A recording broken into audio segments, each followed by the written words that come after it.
that's the way college football goes in 2023.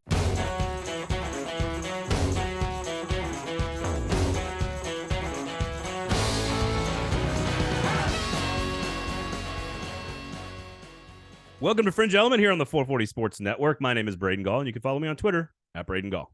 Mine's Aaron Dugan. You can follow me on Twitter at the Aaron Dugan or Instagram, Aaron_Dugan. One of our favorites on the show today, Stephen Godfrey, going to join us. Had about a 30-minute conversation with us. We're going to get to that interview pretty quickly here on the show. So, Stephen, always just a breath of fresh air. We're going to talk about the Alabama coordinators. Tommy Rees and Kevin Steele have been hired. He'll have some insight into those situations. I know we talked a lot of Bama last week, but they've made some decisions. So we've got your analysis on Tommy Rees. What does Alabama's offense look like? Kevin Steele as the defensive coordinator. The SEC office getting involved in the hiring of coaches, all that good stuff. Some new details are out about Jaden Rashada, so we'll get his thoughts on NIL. Never one to pull punches on the NCAA structure and its failings. So we'll talk with him about that. And, of course, the big news, Texas and Oklahoma will not be joining the SEC, at least in 2025. It could happen in 2026 or 2024 and 2025. It's 1 year later, basically. And so we'll talk with him about how that's all unfolding, what could actually happen. And then we're going to have a longer conversation, Aaron, about the future of the SEC. What does it look like structurally moving forward? And we'll get lots of his thoughts on that. So should be a fun episode. Lighthearted here today on the show, Aaron. Yeah, it has its moments. And you and I will talk a little bit more about the future of the conference and what it could look like. Like, I don't know, what happens if Kentucky gets kicked out? So right. Well, we're going to try. We'll try to give you a sense of what it could look like and hopefully do it with some positive spin after the conversation with Steven. So stick around for that coming up a little bit later on. I just wanted to say first, before we get to Steven real fast, Aaron, that if you would have told me in 2017, halftime of the national championship game, when Jalen Hurts gets benched, Tua Tagovailoa comes in and throws the touchdown and wins the national title, and then he goes on to win the. Hurts ends up being on the bench. People forget this, he comes off the bench in the SEC championship game like the next year. Yeah, and like the whole Hurts saga. He is a Bama graduate who started a national championship game. He is now only one of 3 quarterbacks in the modern era to start in the national championship game and in the Super Bowl, the other being Joe Burrow and Cam Newton. Right. Bad news for Jalen Hurts is all 3 of them won the national title and the other 2 lost the Super Bowl. just as a point of observation. I'll just put my hand up and be like, look, I don't think he's an elite passer, but if you told me that Jalen Hurts would be leading the Philadelphia Eagles to the Super Bowl with the best record in the NFL one day when he got benched for Tua, I would have. I said, nope, I don't see it. I've always loved him. He's incredibly likable. He even makes Alabama and Philadelphia likable. He is one of the most amazing young people that I've ever covered in the SEC.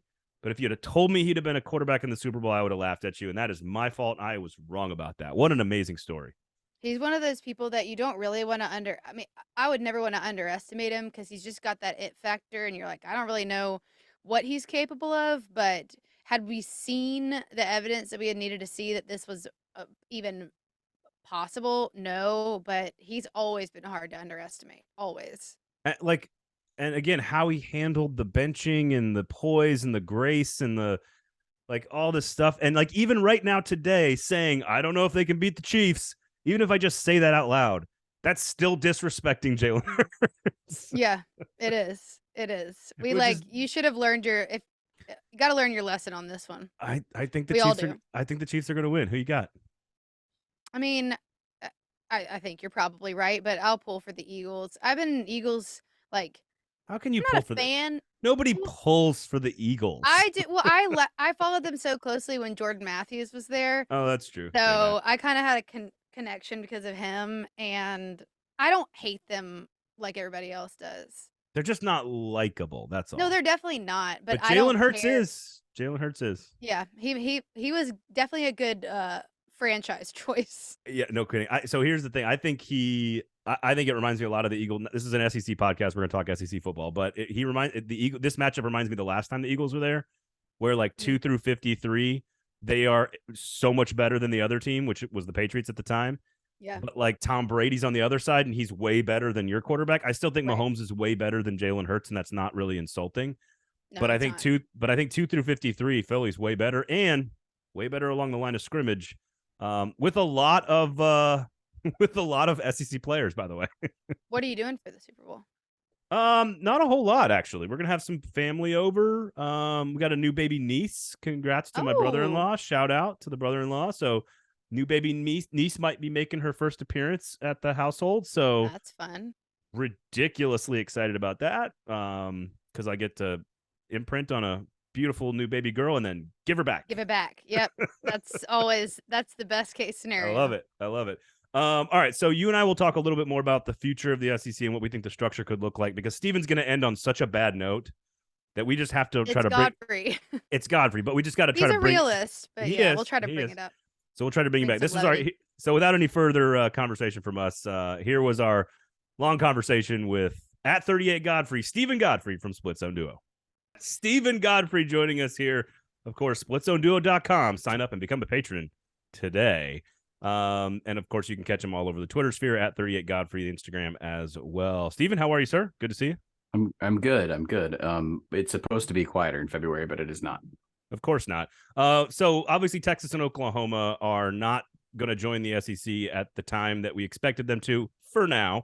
But really it's going to sort of launch us into a conversation what we think the league could look like in various different forms and fashions over the course of the next couple of different eras. So we'll get into that a little bit today. Obviously, we've got there are some details that have come out about the Jaden Rashada stuff. As we told you about 2 weeks ago, this wasn't ever about the player, but we'll get to some of the details on that. The big news, Alabama's hired their 2 coordinators, so we'll get into that as well. Otherwise, good to see you, Stephen. Good to have you here. Let's get started with just the Bama coordinators here, first and foremost. And as we told you last week on the show, as we loosely reported that Jeremy Pruitt was his first option, but was not going to get the job. He hires Kevin Steele, who is a baseline of some sort, solid defensive coordinator. So we'll start there. We'll get to Tommy Rees and what the offense could look like. But just guys, your thoughts on Kevin Steele becoming the defensive coordinator at Alabama? I don't know for how many times now. It's a maintenance hire. I mean, it's a body. But I said this on Split Zone today, actually, when we were talking about this. It's just a matter of diminishing returns at that specific position, in that Alabama fans and SEC fans, even college football fans, look at Alabama and they are always going to expect the Kirby Smart defense of 2012 and 2013, and really further back, that first era of the Alabama dynasty under Nick Saban, and that's not possible anymore. If you're looking for evidence as to why, go back and look at the offense that Alabama ran opposite of those Halcyon Days defense. The entire league and basically the entire sport of college football in one way or another is running a faster, more aggressive style of offense. And so I tend to think Pete Golding got mistreated by history. I'm not saying he's as good a coordinator as Smart was, or even as a veteran like Steele is, although Steele's had some terrible moments. I mean, he's had a long career. You guys remember, when he was a DC at Clemson and they got embarrassed in the Orange Bowl by Dana Holgerson's West Virginia. It's a hire. Ultimately, I think they might look. Bama fans have yelled about wanting more fundamentals, whatever that actually means. I think Bama fans are going to have to understand the hard way by the end of this coming season that it wasn't a defensive coordinator issue, that the game has changed, and sometimes you're going to give up 37 points in a really good win. Yeah. I mean, to me, it just came down. I think there's just a lot more moving parts at Alabama right now. Well, obviously we see them, but even just in the way that the last season went, as opposed to what they expect and how they expect to play, I feel like Saban's just kind of trying to get regain control. Not that he ever truly lost it. Our expectations for them are just through the freaking roof. But they are familiar with each other. It's a little bit more consistency than bringing somebody else in that maybe Saban doesn't know as well. And I think a lot of times coaches that do what Nick Saban has done and can create that much consistency, familiarity feels best. Well, and at the end of the Gus Malzahn era, that was their identity, was Kevin Steele, not Gus Malzahn, to be fair to him. He's not going to overthrow the government. working for Nick Saban. There's no question he can't do that. I think it's a good like to your point, he's a body. Like I think there's a high floor with him. And being fourth in the nation in yards per play defense last year for Pete Golding, like again, as we said at the very end of last week's episode, it wasn't all exclusively performance based with Pete Golding. So it'll be interesting to see. I think it is what it is. I think it's fine, a fine hire. It's fine. I'm far more interested. Here's my theory. This is a 2-year stopgap until Jeremy Pruitt is allowed to be his defensive coordinator. That's what it feels like to me. That it's a bridge hire. How crazy am I there? If you say allowed, then the SEC is going to disavow any knowledge of permissive structure framework. You're not supposed to be able to do that if you're the SEC, even though I think everybody and their brother knows that the league intervened on the Pruitt move. And it's so that, the non-hire ends up being more of the story than the hire.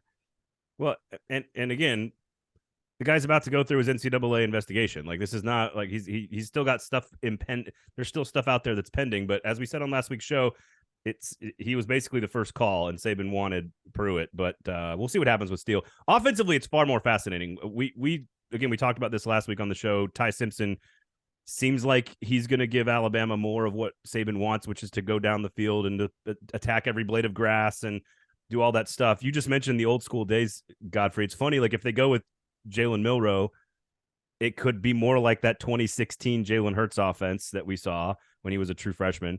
By the way, Jalen Hurts in the Super Bowl, isn't that a wild story? I'm curious, what do we think Tommy Rees, who's the new coordinator from Notre Dame, played there? We don't really know a whole lot about the players. We don't really know a whole lot about the scheme. What do we know about what Tommy Rees and what Alabama's offense could actually look like? Floor is going to be higher, obviously, because it's a personnel-based evaluation of a coordinator. So a lot of people it's funny because Notre Dame fans are kind of happy angry right now. There's this love-hate thing that they've had with Rees for years, and that really dates back to the Brian Kelly era. Like when you talk about Marcus Freeman's time at Notre Dame, it's still an incomplete data set. He hasn't had enough time because when he first got hired, he said, we're going to change the personnel, the look of this football team. The look, in finger quotes, of a football team is really, for a coordinator, that's, well, how many athletes do I have? What's the caliber of talent I have around me? And that's going to dictate what I call and what kind of coordinator I'm perceived to be. So I think if you're trying to look at Notre Dame the last 2 or 3 years and then try and comp that to Alabama, that's a fool's errand. I mean, skill position is just no comparison. So Rees gets to open a wider book. Yeah. So Tommy Rees is...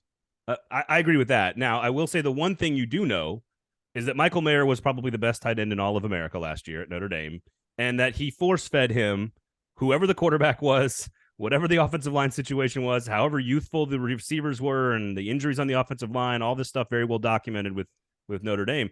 He did force-feed his best player, and I don't know if and he found a creative way to make sure he was getting him the football the entire time. So is that right? That's to me, that's one of the only data points I feel like I can make the case for Tommy Rees to be you don't have this list of stuff. He developed this guy. He out schemed this coach in this situation. We just don't have anything. I'm always hesitant to comp on analysis between programs like one coordinators. The reason being the personnel thing that we've established, but also we don't even know what the philosophy of the what Freeman's, not hold on him. That sounds more negative than it should be. Freeman may have said force feed, right? We don't know. That was a roster that was definitely in transition in South Bend. So I think that pretty much anybody, unless they're coming from Athens at this point, goes to Tuscaloosa, they get more options as a play caller on either side of the ball. They get more luxury. They get to play a little bit more. And so I think what you see this fall won't be comparable to anything that he did in South Bend for obvious reasons. Do you guys think that this revisiting back to the style of offense, and I know we don't know exactly how this is going to play out, but just kind of revisiting this heavier run style, because obviously as the sport changed, Alabama had to kind of morph, as most programs do, to make sure that they could keep up with the style of play, specifically in the SEC. But because of Rees's style and probably revisiting that old pound the ball down your throat, on the ground run game, do you guys see Alabama getting back to being more balanced very quickly, or is it going to be a little bit of opposite growing pains, just revisiting that style of play. I mean, in a quarterback, given the quarterback situation, I think they'll balance more out of necessity to experience than they will towards philosophy. And they tend, like most modern play callers are going to, if they go off balance, it's usually for a discernible reason in personnel. It's not because like they have an ethos about something anymore. It's not like, oh, we want to attack space. It's just really like, hey, our best 3 guys are at, X, Y, and Z. And so we want to build around that. I think that there were times last year, definitely, where Bama probably wanted to have a dose of 2012 and wanted to slow things down and wanted to let the defense breathe. But I could also say that about like 15 of the top 30 teams in college football. I think a lot of people, especially at like the Nick Saban position or defensive minded head coaches who run title caliber programs, are trying to balance the reality of what you have to do to be successful schematically with the desire to go back to a little bit more of a controlled offensive tempo. Like, I'm not saying you run the triple option, but you have something that looks a little bit calmer, that especially late in games can close teams out. You see it in the NFL a lot, where you can run out of the spread and run it effectively and get smashy late in games to close out and have longer drives. Well, obviously it'll be interesting with Ty. I think Ty's going to win the job. I think Saban wants to continue to play the same style of ball, Stephen, that you alluded to at the beginning of the whole conversation, which is 42-37 is good enough. Like that's the way college football goes in 2023. Maybe your only option. Yeah. All right. So quickly with Rashada, I don't want to spend too much time on this. I just want to real quickly touch on this because we spent an episode two episodes ago. Go check it out. David Waters joined us to break it all down. And this wasn't about the player. This wasn't about really even Billy Napier. It's about sort of the system holistically. We've got some more details about this. Basically, there's a lawyer and 2 boosters, and it's a little bit more specifics. But again, this is kind of what we told you 2 weeks ago on the show. Either of you guys have an opinion that's changed about the Rashada saga and how it's sort of representative of where we are with this NIL issue? Because that's all it is to me. Is just it's just sort of this is where we are, folks, and this is the shit we have to deal with, and it's not really all that different than what we've been dealing with for a long time. So your opinion hasn't changed?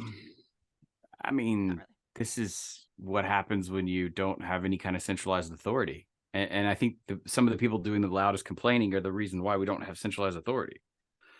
So what I mean by that is that we can't even get conferences. Are you talking about the schools?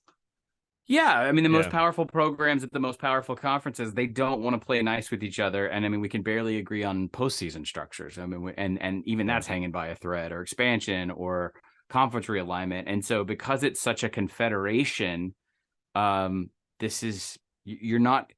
no cops to call.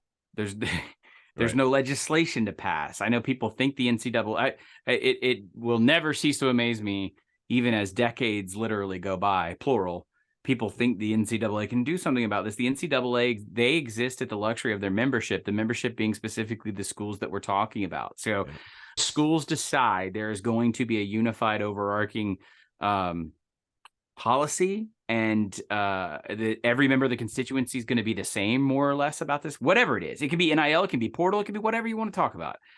You're going to have exceptions to this case. I will say this. If you choose to look at this and talk about how college football players have run amok or the money is ruining things, this will, I would bet my bottom dollar, go down 5 years from now as very much an outlier case. Do you guys remember when you could the Maurice Claret year from Ohio, when he was left Ohio State after 1 year to go to the NFL draft, and they were like 02, basically like kids showing up at the draft who had no business being there, and people thought it was going to be the end of college sports. And you have outliers when things happen in college sports because we don't have any guardrails to set up around any new thing. And so people are freaking out right now that these unproven high school quarterbacks are going to cost $15 million. I was told by an SEC compliance director almost 3 years ago maybe not to the week, but to the month in the offseason, looking at these cycles. And he said, we're going to see some really stupid money for a little while, and then the market is going to correct itself. And that's all we're doing. So I would caution anybody against thinking the sky is falling in this. The sky is always falling in this sport. Yep. And the latest technology will ruin the youths of America, as they have for every generation. No, I haven't really learned anything more. I think it's just a microcosm of where we are, and it's not the player's fault. It's not really the coach's fault. I'm glad he let him out of the scholarship. Like, As long as boosters have enough money to buy Bentleys and Rolls Royces, they're going to have enough money to waste on a prospect on speculation. And so I don't really think, with all the details that came out, I'm just more concerned for players' safety than I ever am. But again, That's Aaron, what I was gonna say. Yeah, you and I talked a lot about that 2 weeks ago. So we're here because they started on it too late, and then it should have had moves should have been made way earlier. They weren't. Then it became a mess because you didn't have time to organize because you didn't move quickly enough. Yep. And that was negatively affecting the players before, and now it's negatively affecting the players after. So everyone needs to look inward on this one because you literally put the players in a bad situation and from a bad situation to a bad situation, and that's the problem. There you go. And you don't have you have no one looking out for any kind of financial security, let alone the stability of the market. So these kids this money will disappear quicker than people realize. And no transparency because it's much more difficult to get the information. So there's that. So there's even more of that. All right. So quickly here, Texas and Oklahoma. So essentially, I don't know what you guys think about this, but I've sort of like dumbed it down in my brain to just, you've got like 11 Big 12 schools, you got 14 SEC schools, you got 2 Big 12 schools that are trying to become SEC schools, you've got 2 conferences, and you have 2 major television networks arguing over what I'm imagining is simple arithmetic here. It would cost X. It would cost X to get Texas and Oklahoma to the SEC a year early. The Big 12 can make more than X by keeping them in the Big 12, not only for television rights, but also just home games are worth a lot of money to those communities, ticket sales, but mostly television games. Even just the Texas-Oklahoma games alone, those 2 games might be worth more than what the buyout could be. Is it as simple as just it's just X versus Y, and X is more than Y, and the SEC can just wait it out a year, and they're not willing to overpay, and Fox and the Big 12 can make more than that? For now, it is. I mean, the decision makers involved are the networks. I mean, if someone wants to go back to the negotiating table and figure out if X and Y could be closer to equal, then I think you might be able to see a change after the 2023 season. I don't think it's a done deal. That any date you see, I think it's all written in sand. Yeah. Because I think what we're seeing is a very more public than usual, but a very prolonged negotiation on this transition terms of exit. And yeah, the Big 12 get to make a little money in the meantime, but also think about where the SEC operates from, which is a point of stability and comfort. Remember, they're adding, they're not subtracting. The Big 12 added, I'm not going to disparage these schools, but the Big 12 added. You're not allowed to say a negative word about Cincinnati. You're not allowed to. Well, I mean, they added volume to make up for the loss of like Tiffany brands. And so if they can hang on to those 2 Tiffany brands for a little while and just, force them to play like Texas at Houston, which showed up on the Big 12 schedule, which was very funny because Texas fans hate that concept. They're going to do that for a little while. And yeah, they're going to rub it in on them. But also the SEC can operate from a position of comfort. If you told the SEC's constituency, OU and Texas are coming in 24, or OU and Texas are coming in 27, there would be adjustments that you would need to make regarding conference scheduling, recruiting, et cetera, that kind of stuff. But by and large, life is just gonna go on, right? Yeah. I mean, were major decisions made in sports because of money, and the answer is almost always yes. It's just a math problem. And I think not only, I mean, you have to make sure that Big 12 and Fox get what they are asking for, or that you come to an agreement on that. And then exactly like Godfrey said, not only just conference scheduling, but just also the making sure the math problem works on the TV side for the SEC to add those and to optimize them. And are there enough, like things with TV are scheduled very far out. We don't find out game times till a couple weeks out, but that doesn't mean that it was not being laid in place long before that. So it's just finding a way to optimize them on the SEC side. But by and large, it's just that the math problem didn't work.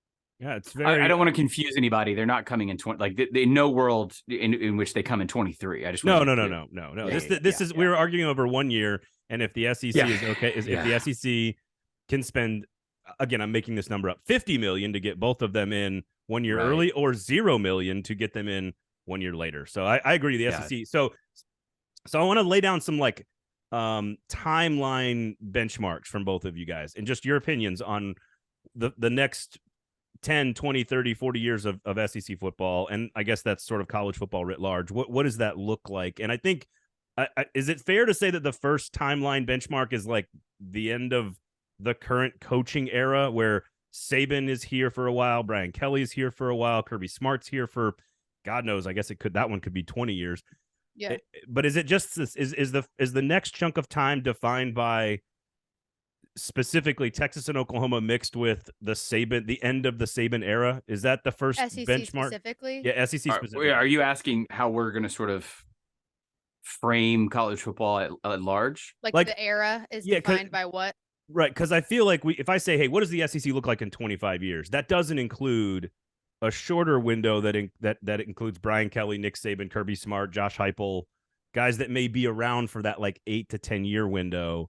And then after that, there's a potential blow up of the ACC, where there's another round of expansion in 15 years. Like, I'm just curious, where's your first benchmark where you feel like the league changes? That's playoff expansion. So the entire Oklahoma, calculus.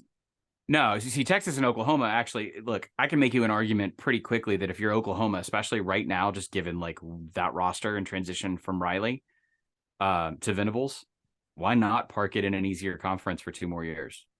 I would. Now, I know the reasons they stated publicly for going to the SEC were all like, oh, we want to recruit the best of the best and all that kind of stuff. So I'm not saying you're going to come in as healed up as you might think you should be, but just saying. No, the benchmark in terms of viewing college football from the top down is going to be playoff expansion, because it's going to change the calculus for 60 teams.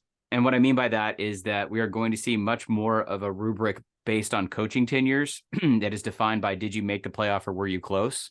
And that has been limited really to like 9 or 10 programs since we've created a playoff. If you think about it, I heard the stat and I'm going to mangle it. These aren't the right numbers, but you had something like 6 or 7 programs occupy almost every spot in the playoff since we started it in 2014. So you think about you think about that small concentration, and what did that allowed for like 3 or 4 programs, the 2 SEC schools, Clemson, Ohio State, basically. And then you'd have the occasional power outlier like the LSU year when they're undefeated. You concentrated the power much tighter. And that made the college football's postseason so exclusive, really too exclusive. The Big Ten didn't like it. The SEC even didn't like it, right? Because they had more constituents who are on the outside than the inside. So the real definition of how you're going to look at college football in, I would say, the next 2 years and 20 years is what is the size of the playoff multiplied by eligible teams by the halfway point of the season. In other words, like, if I am a casual fan who wants to spend money on tickets and wants to go and mark my time out on Saturdays, are we relevant to the postseason structure October 20th? Something like that. How much does the Kentucky-Tennessee game matter? Basically. Yeah. And I know a lot of people are saying, well, what if, using last year as an example, what if Tennessee, Alabama in 2021 becomes less relevant? And I said, yeah, but also like, that following week, let's say Alabama beats Tennessee, and the next week they use the Kentucky game to get back on the horse because they're not all the way out of it. The inventory doesn't decline; it just changes. All right, Aaron. So then, what's the next? So if I'm good with that, if there's a really short term change, which includes Texas and Oklahoma and playoff expansion for the SEC universe, that there's a new timeline benchmark. I then could argue, I think, we are going to have some turnover of coaches at some point in the next 7, 8, 10 years ish. What is the next thing that changes? Again, we could be talking about distribution of games here, which will never change for the SEC because that's where they make all the most money. We're all three in here in Nashville, and the way the Nashville Predators distribute their product could be changing significantly with a media company going bankrupt, and maybe self-distribution is on the horizon for some teams like that, but never for a league that's number one moneymaker is television. So what is the next thing? Is it just more expansion? Is it more playoff? Like, what is the next thing that changes what the league looks like? Yeah, I have what I think it is, but I don't have an answer to what it will look like. I just know it will be different, which is some technology driven stuff like what you just said, distribution, television, the way we consume media. I mean, think about like 20 years ago, I had a Nokia phone that you dropped and you played Snake on it, but if you dropped it, it'd fall apart and you could just put it all back together and you were all good to go. And now we're like on iPhones where every single piece of information is at the touch of a button. So to say that this isn't going to TV and distribution and technology isn't going to be insanely different in some way that I can't even imagine in 20 years, that would be dumb for me to say that it wouldn't. I think on the very short term, what we just talked about with NIL, until it kind of levels itself back out, I think that will have an effect on like the scape of the SEC in the next couple of years, but I don't think it'll be anything just like astronomically huge.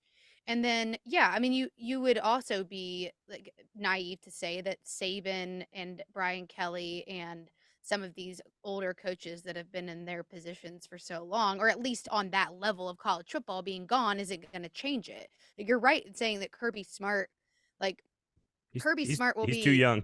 he's not gonna be in that same wave, but yeah, I mean, I think technology is definitely my answer to that, but I don't know what it's gonna look like. Let me ask you this, Steven, then. If you had to pick, like, ACC blows up and expands, NCAA is disbanded, and the SEC and the Big Ten break away, things that have kind of been in the ether for a while. Distribution models changing, players become full-time employees. Like, what is the thing that will define? Can I say like a half yes to everything? Because what you're inching towards is a separation of a top end of programs. And I'm hesitant to even say the phrase Southeastern Conference or Big Ten, but eventually Aaron led with technology. I'm going to lead with money. And what money's going to do is separate programs. And right now we define that by conference. That may not be the case in 10 or 15 years. Aaron, I'll use technology as an example. Those are one and the same, though, in a lot of ways. I mean, for now, TV. contractually, everything is bound to another party. Mm-hmm. So what the Pac-12 bet on years ago and lost was that if we keep all of our rights and we deal directly with the carrier, we will make more money. The problem was no one wanted to buy those rights at the market value at the time. What the SEC, the Big Ten, and what most of college sports has done is say, we're handing everything off to Walt Disney Company, to News Corp, to Fox, to whomever. If we see a modification in that, in which individual programs, maybe there's, and also we didn't know what third-party rights were 25, 30 years ago. We didn't know what digital rights were 15 years ago. What if there's another next thing, right? Yeah. And what if the individual brands, as they grow, I don't believe that the rising tide is floating all ships when it comes to the SEC and the Big Ten. And I think I doomsay this a lot. I'll leave you with this. I think 25 years from now, you don't have the same membership in the Southeastern Conference. And I think some amalgamation of the SEC and the Big Ten as we know them now are playing a basically separate sport from the other 85 to 110 schools. How many are in the FBS and the high FCS? How many of the 16 current members would make that cut? Are you saying that Missouri and Vanderbilt are going to get cut because they don't have the same brand equity? I'm saying in 25. and Ohio State? Yeah, I'm saying in 25 years, without some sort of centralized authority, which we haven't had in 100 years, that brands are going to start to grow disproportionately to others, and that like-minded brands are always going to work together. That's geography dictated conference structure 150 all the way up until recently, right? Yeah. We kind of laugh at a conference if it doesn't have a geographic semblance. We're laughing right now at USC going to the Big Ten. I think the next like-minded candidacy for whatever a conference might be in 25 years is going to be like, well, Kentucky and Kansas have a lot in common, right? Or Alabama, Miami, and Ohio State have more in common than Alabama might with Mississippi State. That's on the horizon. There's some archaic stuff weaved into that, though, because as much as it changes and we're adapting with TV and all of that, there is some like stagnation on the other side of like tradition. And I'm not saying tradition will end up being more important than money. It's just a weird mixture of the two. I used to believe that, but tradition's always the first thing that goes. Yeah. They always tell you, like, you don't need Texas and A&M. You'll get over it. Well, that's what they told us 12 years ago. The good news is you can still like sit in the same seats at least the stadiums can't change states. Like they can't get up and move like they can in the professional ranks, at least. I guess my last question to leave you then is what's that number? Is the number 35? Is it closer to 25? Is it closer to 65? Like, what's the number that, because I think the breakaway is coming too. I've always said that. I just think it's going to be, feels like 40, right? 40's always felt right, but that there's man, 40's a lot. 40's a lot, and it depends on So the question to ask is how, like, for whatever this future platform is, how much inventory does it need to sustain? That's what you would ask. And so it's less about like, okay, I'm going to put Clemson in there. Maybe I'm going to put TC New York. I'm not going to put Baylor. It's not that. It's how much inventory does that higher platform need to sustain? Yeah, is it 12 or is it 48? There's a point of diminishing returns. And I think, unfortunately for SEC fans, there are more teams that are excluded from that than you think. I would totally agree. Yes. That's what I would say. And that is world's ending in 20 years. See, that is not a great place. I'll see you later. It's not a great place to end this conversation, but thank you, Stephen, for joining us. We do appreciate it. All right, Thanks, y'all. Godfrey. Bye. Bye. Oh, that was Stephen Godfrey. Aaron, in typical fashion, I need like a pick me up now. Yeah, bringing the earth to a screeching halt in all of college football. I think you're right to like. It's so funny. Like, if we knew the technological answer to the future of college football, like, we wouldn't be sitting here doing a podcast. We'd be working for Tim Cook at Apple. But I don't know. I can see smaller sports self-distributing. Like I said, I don't know, like, where you get it, how you get it is all going to be different. I agree with you, and no idea of what it's going to look like. But the number one moneymaker for the SEC is selling its television rights and outsourcing it all together. So I don't know if that part of it ever changes. You might be getting it through like an ESPN app or an Apple app, for that matter, just Apple TV. Right. But I don't think it's ever going to be like self-distributed through the SEC. I mean, I think when you have something with like the history and money that Disney has, and therefore ESPN, it would be, it's like someone, maybe this is an extreme example, but it's like an online market trying to beat Amazon. It's like, it's just not, it's too far established. Now, I'm not saying, I think what you're alluding to, the difference might be in the way that we as the consumer pay for and consume that media, but I think the distribution of those games at the highest level in college football will still be coming from the source that they're coming from now. I think the games itself will never change. Here's what I think is interesting, and Bo Mattingly has been doing this now for a little while. He's sort of launching these plus networks, right? Like Hogs Plus, and I think South Carolina's got one, and he's got them. Like, these are digital networks that are self-produced by the schools, because teams and schools are production companies. Hell, schools have entire production departments. You ran one of them. Yeah. So I think that's going to be a huge factor moving forward. But that's all the extra stuff around the games themselves. I think the games themselves stay there. Now, unfortunately, Stephen ended on like this breakaway idea, which is not a new idea, which is that some amalgamation of the Big Ten and the SEC with some cherry-picked big names from around the college football world. Think of probably Miami, Clemson, Florida State, maybe Oregon, Washington, maybe Utah, I don't know. Like, there's some combination of extra schools that will come in and they'll fill out, let's call it 40 or 45 spots for this new professional college football league. Whatever. I would be very concerned if I was, when Texas and Oklahoma join, there will be 9 schools sort of quote unquote above the Mendoza line on money and national championships and resources. Arkansas, South Carolina, Ole Miss, Mississippi State, Kentucky, Vanderbilt, Missouri. Who am I missing? That's below. That would be concerned. Ole Miss, Mississippi State, Kentucky, South Carolina, Arkansas, Vanderbilt. And Missouri. Those are the 7. Florida.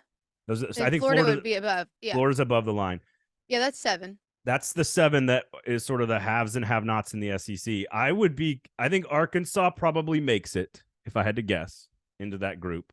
I think South Carolina has all the things you want to make it, right? Mm-hmm.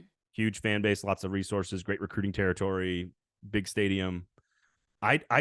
Kentucky football, Mississippi, Ole Miss, Mississippi State, Missouri, Vanderbilt. Those 5, I would be.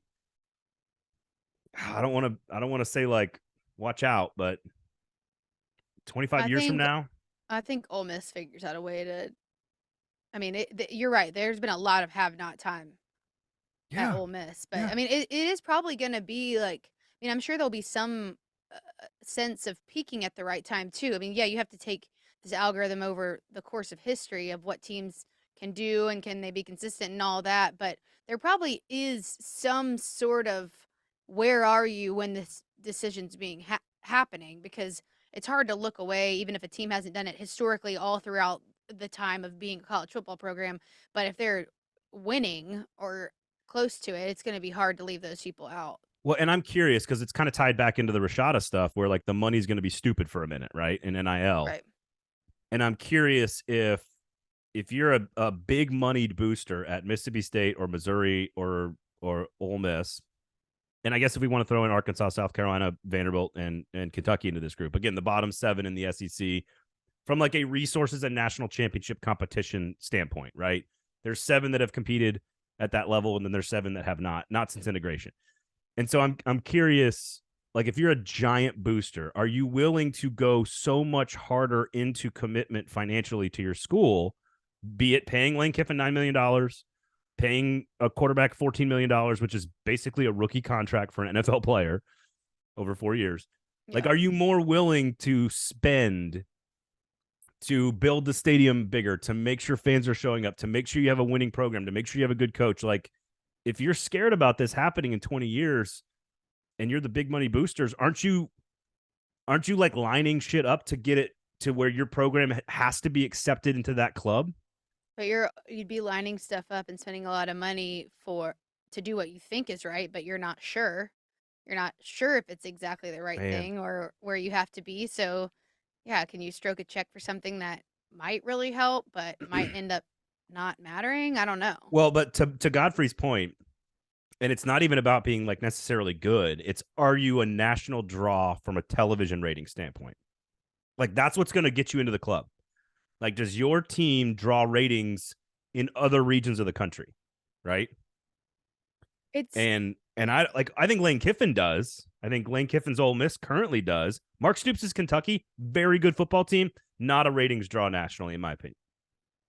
I think that's still, we'd still have to do a math problem against all of those schools and the ratings that they do get and the revenue that they are able to bring in and the cost to keep them in, because why not just be bigger? I mean, that's the thing. You like at what point is it useful to leave them out?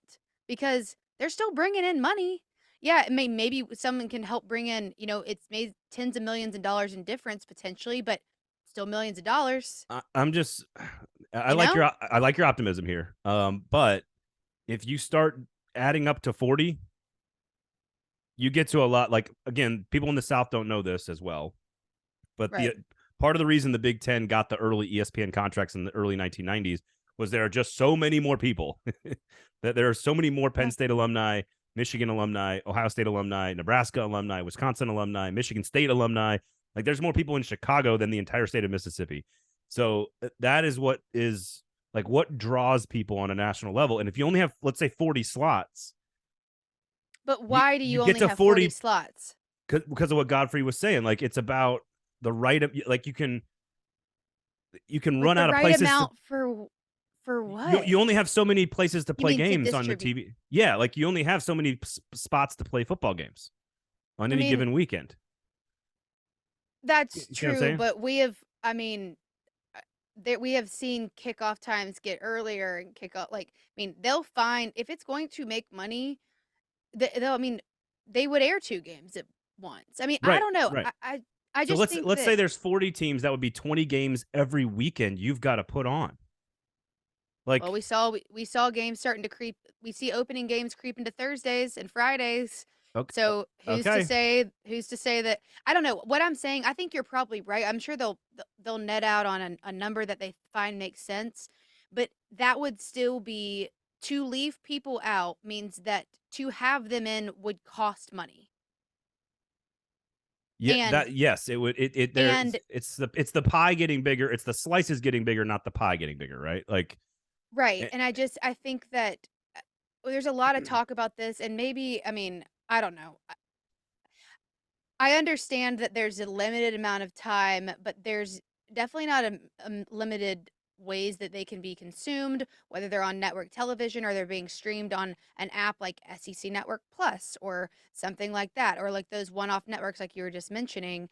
And I think at the end of the day, I don't know. I still think the math problem is going to win if we're talking about I hope you're 40 right. versus 60, I because hope you're right, but that's just you're still ignoring a I bunch think of money. I think I see. That's why I don't know. I think 11 from the SEC. I think Arkansas and South Carolina would be it. I think because then you tie it in with Clemson, you tie it in with Texas, and you tie it in with Oklahoma. I think those two would get in. I think the other 5 would be concerned if I'm an SEC fan of those 5 schools, because again, you can get real fast to 40.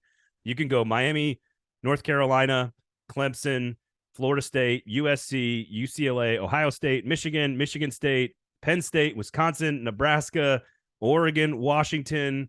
Like you can get to 40 pretty fast with like big brands that draw ratings more than just in the Southeast, which is where Ole Miss and Mississippi State and Kentucky draw. They draw ratings down here. We love them. Right. I guess my argument is more like on that big 30,000 foot view level of what's going to happen to the sport. I think that number will still be, the pool will be larger than some people are giving it credit for, but I know what you're saying. From your lips to his ears, and whoever that his is, again, probably Tim Cook at Apple, who has all of the money in the wealthiest, highest valued company in the world, that is just going to buy like the college football package. And it's going to be all of the 45 best teams in college football in one league that's not governed by the NCAA. And that is the breakaway that's happening when the ACC grant of rights happens, when that runs out, like 2035, 2036. Yeah, it's going to be a while. So we got a cool new era coming up, right? This is the fun part. We have a cool new era of college football with Texas and Oklahoma in the SEC, and a lot of opportunity for teams like Kentucky and Mississippi State and Ole Miss to get into the playoff right now. Right. So enjoy the right now, folks. That's our lesson here on the show, right? Yeah. We put a little bit of a more positive spin on that. There you go. Enjoy the now, because your team can make the playoff easier than it ever could before in the past. How about that? Yep. Love it. There you go. Great place to end. Thanks to Steven for joining us, of course. Thanks for you guys for hanging out with us. Rate, review, subscribe, share the product, share the show, subscribe to the YouTube page, do all that great stuff, and give Aaron a follow on Twitter at the Aaron Dugan, Aaron_Dugan on Instagram. You can get to me at Braden Gall at 440 Sports as well. Thanks for listening, everybody. This has been Fringe Element here on the 440 Sports Network. Peace.